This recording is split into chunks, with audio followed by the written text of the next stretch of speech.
Hello, Steve White, Steve Arts 89. Well, I'm still in Twin Peaks. I'm still here with my log, and I finally got to listen to the audio book of Twin Peaks: The Final Dossier, and I want to talk about that and do a little bit of a review of the book.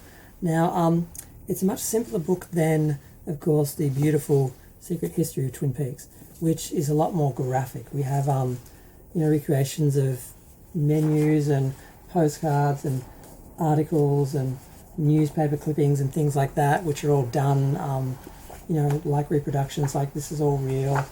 And of course it is all real, they're just reproducing all these documents and that.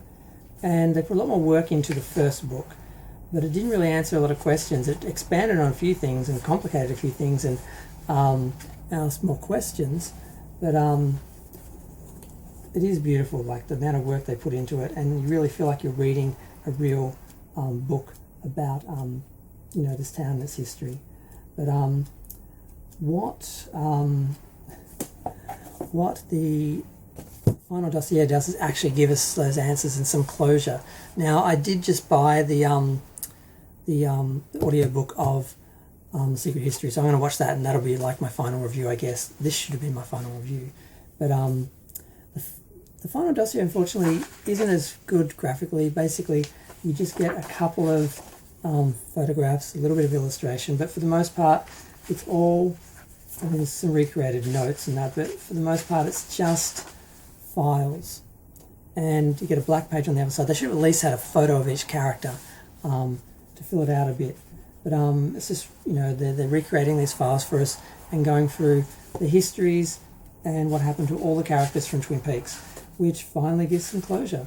After a few interruptus memorandums from Tamara Preston, who is the one who's doing this compilation and putting this all together, you just get file after file on people like Shelley Johnson.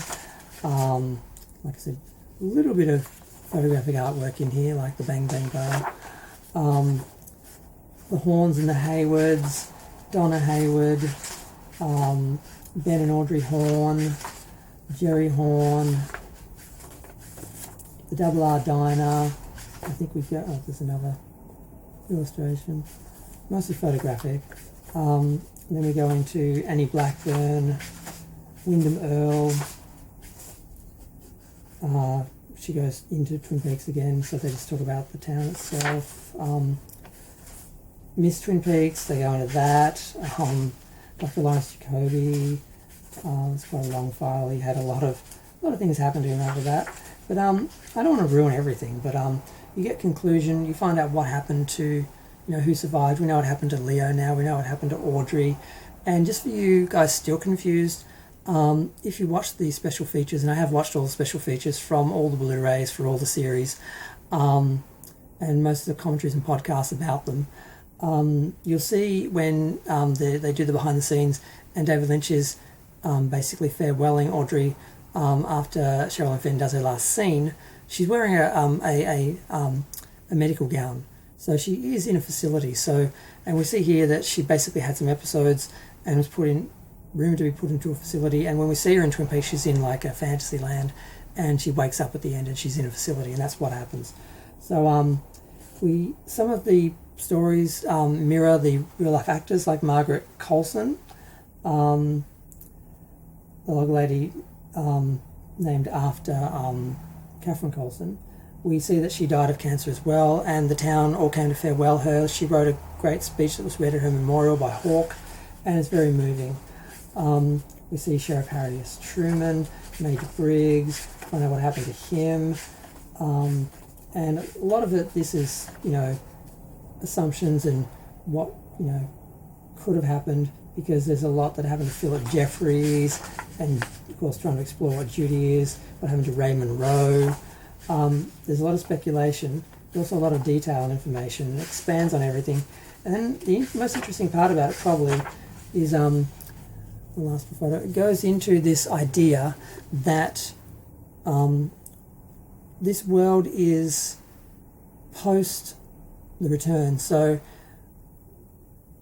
she finds that Laura's only missing. So she remembers the real world, and it's almost like it's only changed within Twin Peaks. And when she goes in, she remembers what happened from the outside, but she starts to forget, and she feels like she has to leave because she feels like it's erasing her memories or warping her memories. And it's like, is this what actually happened to the characters after the series, or is this what happened to the characters in between the two series? And because the ending changed things, is this now what happened? Because a lot of these people's lives would have been the same and not been affected by the events of directly by Laura's life or death. So you can assume that that is what would have happened, but it does leave some mystery there still. Because honestly, I bought this years ago and didn't read it because part of me didn't want to know. I wanted some of the mystery there. I didn't want it all answered. But either way, we have some closure. It's been answered, and now we just have the new mysteries to contend with, and the bigger mysteries that weren't really solved, were just examined but not really solved. So the mystery of Twin Peaks has not been ended, but for some of the characters we do get some closure. That's why I love this book. But I'm going to go. Feel free to share, like, comment, subscribe. Let me know what you think of Twin Peaks and the Dossiers and the Secret History.